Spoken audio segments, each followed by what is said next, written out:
Hello student, आज इस question में हम कुछ अमाउंट जो हमने डिपॉजिट किए उसकी फ्यूचर वैल्यू मालूम करने में इंटरेस्ट शो करेंगे। और थोड़ा सा आपको ट्रिकी लगेगा, लेकिन अगर आप एक दो दफ़ा इसकी प्रैक्टिस कर लेंगे तो ये इजीली आप कवर कर सकते हैं। Now check the question. Investor deposited following amount at the end of each year. इसका मतलब ये कि सिंगल डिपॉजिट नहीं है, उसने डिफरेंट ईयर्स के अंदर डिफरेंट अमाउंट डिपॉजिट किए, लेकिन बैंक ने उनको रेट एक ऑफर किया 12%। How much total amount he will accumulate in account eight the end of 5 years। मैं इस क्वेश्चन को इस तरह से प्रेजेंट करूंगा कि आप इस पैटर्न के ऊपर जितने साल के भी डिपॉजिट हो, आप उसके ऊपर एक एक्सेल का फॉर्मेट बना सकते हैं और फिर उस फॉर्मेट में आप अमाउंट को प्लेस करके जो भी फिगर चाहे वो आप कैलकुलेट कर सकते हैं। तो टू प्लेसेस के ऊपर आपने केयर करनी है, वो जगह ज़रा ट्रिकी होती है, उसको आपने समझना है। और जब वो आपके दोनों कॉन्सेप्ट क्लियर हो जाए तो फिर आप इसके खुद मॉडल्स बनाकर इसकी प्रैक्टिस जो आप कर सकते हैं।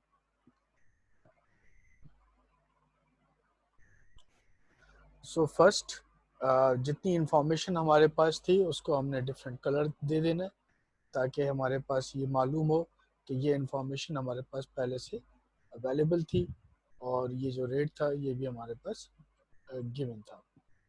रेट इस वक्त क्वेश्चन में आपके पास गिवन है 12%। वो आप रेट में यहाँ पर आप मेंशन कर लेंगे।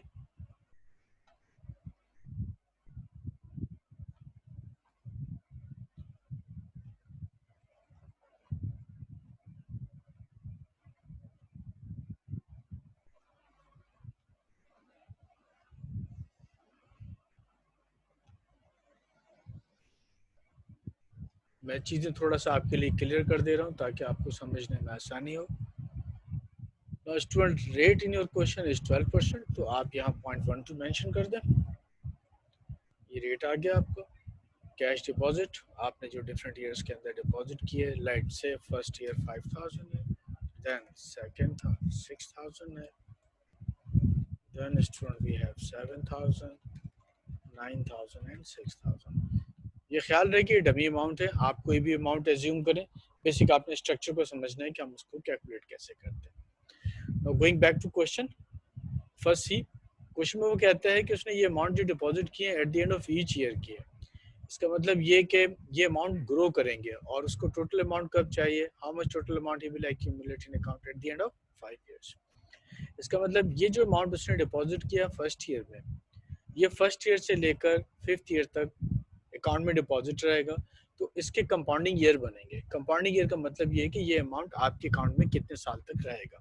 क्योंकि ये अमाउंट आपने फर्स्ट ईयर में डिपॉजिट कराया और ये चलेगा 5th ईयर तक, इसका मतलब ये आपके अकाउंट में डिपॉजिट रहेगा फॉर 4 years। ये अमाउंट आपने डिपॉजिट किया सेकंड ईयर में, तो अगर आपने सेकंड ईयर में डिपॉजिट किया तो इसका मतलब ये कि 3 साल तक ये अमाउंट आपके अकाउंट के अंदर जो वो रहेगा। इसी तरह ये अमाउंट आपने थर्ड ईयर में डिपॉजिट किया, गौर से देखिएगा, अगर आपने थर्ड ईयर में डिपॉजिट किया है तो उसका मतलब ये अमाउंट आपका 4 and 5 2 years में मजीद और अकाउंट में रहेगा। ये अमाउंट आपने फोर्थ ईयर के एंड पे डिपॉजिट किया तो ये 1 ईयर तक आपके अकाउंट में रहेगा। और स्टूडेंट, ये अमाउंट आपका 0 ईयर रहेगा क्योंकि ये आपने उस ईयर के एंड पे डिपॉजिट किया होगा। दोबारा देखिए, उसने क्वेश्चन में आपसे कहा था कि उसने डिपॉजिट किया है eight the end of each year. तो चूंकि eight the end of each year है, इसका मतलब ये वाला जो अमाउंट है ये 5th ईयर के एंड पे डिपॉजिट हुआ होगा और आपको टोटल अमाउंट चाहिए eight the end of 5 years। इसका मतलब ये अमाउंट डिपॉजिट होते ही आपको इसका आंसर भी चाहिए। तो एक वे तो इसको कैलकुलेट करने का आपके पास ये है कि आप इस तरह से इसको मैनुअली कैलकुलेट कर लें। अगर आप इसकी दूसरी टेक्निक देखना चाहें, थोड़ा ट्रिकी लगेगा लेकिन उसको भी आप कर सकते हैं। जितने भी ईयर आप ले रहे हो, जैसे मैंने अभी 5 years दिए, लेट से आप 10 years ले रहे हो, 15 years ले रहे हो, ठीक है, तो आप लास्ट ईयर को ले लें और इसको फिक्स कर लें और फिर आप माइनस कर दें फर्स्ट ईयर को।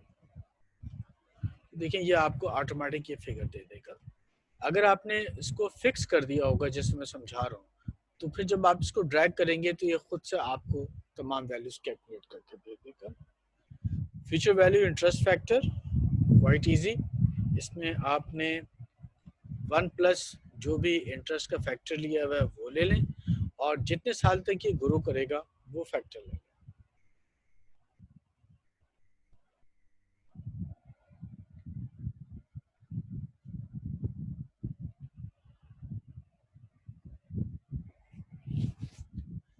तो मैं यहाँ पर थोड़ी सी आपकी तवज्जो इस पे दिलाऊंगा।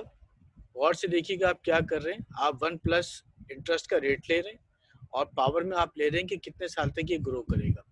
आप चाह रहे हैं कि ये जो इंटरेस्ट का फैक्टर है ये कांस्टेंट रहे, क्योंकि ईयर का फैक्टर आप चेंज नहीं करेंगे। तो आपको बहुत केयरफुली यहाँ पर इसको भी फिक्स करना होगा। जब आप इन दोनों को फिक्स कर देंगे तो इसकी शक्ल ये बन जाएगी। यानी मैं इसको आपको वैसे मैनुअली समझा रहा हूँ कि आप ये काम कर रहे हैं 1+r to the power n, ये काम आप कर रहे हैं। क्योंकि आपका ये वाला जो अमाउंट है, this amount will remain in account for 4 years, तो मैंने इसकी वर्किंग यहाँ पे शो की है। और चूंकि मैं इस रेट को कांस्टेंट रख रहा हूँ, तो ये रेट का जो मैंने सेल रेफरेंस लिया उसको मैंने फिक्स कर दिया और उसके बाद ये फैक्टर आ जाएगा। आप ये जो फिक्स कर रहे हैं इसका बेनिफिट ये होगा कि अब ये वाली वैल्यू चेंज नहीं होगी। तो अब आप इसको ड्रैग कर लें, ये आपके डिफरेंट फैक्टर बन गए। अमाउंट निकालने के लिए अब आपने वैल्यूज लेनी और फ्यूचर वैल्यू इंटरेस्ट फैक्टर को मल्टीप्लाई करना है। एक नज़र गौर से उसको आप देख लें कि आप ये इन दोनों को मल्टीप्लाई कर रहे हैं। You are taking cash deposit, जो फैक्टर बन रहा है वो मल्टीप्लाई होगा, तो ये आपके पास टोटल अमाउंट बन जाएगा। आप इस सारे अमाउंट को इस तरह से कैलकुलेट कर लें और अगर आप इसका सम चाह रहे हैं तो आप इसको ड्रैग करके यहाँ आप टोटल वैल्यू ले लें। ये वो टोटल अमाउंट है जो कि आपके अकाउंट के अंदर आएगा।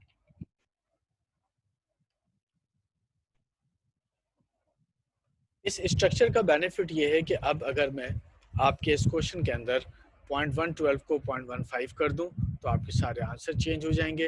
अगर मान लें आप कहते हैं कि मैंने यहाँ पे 70 नहीं, मैंने यहाँ पे 65,000 डिपॉजिट किए, तो ये अमाउंट आपके आंसर चेंज हो जाएंगे। आप कहते हैं कि मैंने फर्स्ट ईयर में कोई अमाउंट डिपॉजिट नहीं किया, आप इसको जीरो कर दें तो देखिए ये जीरो हो जाएगा।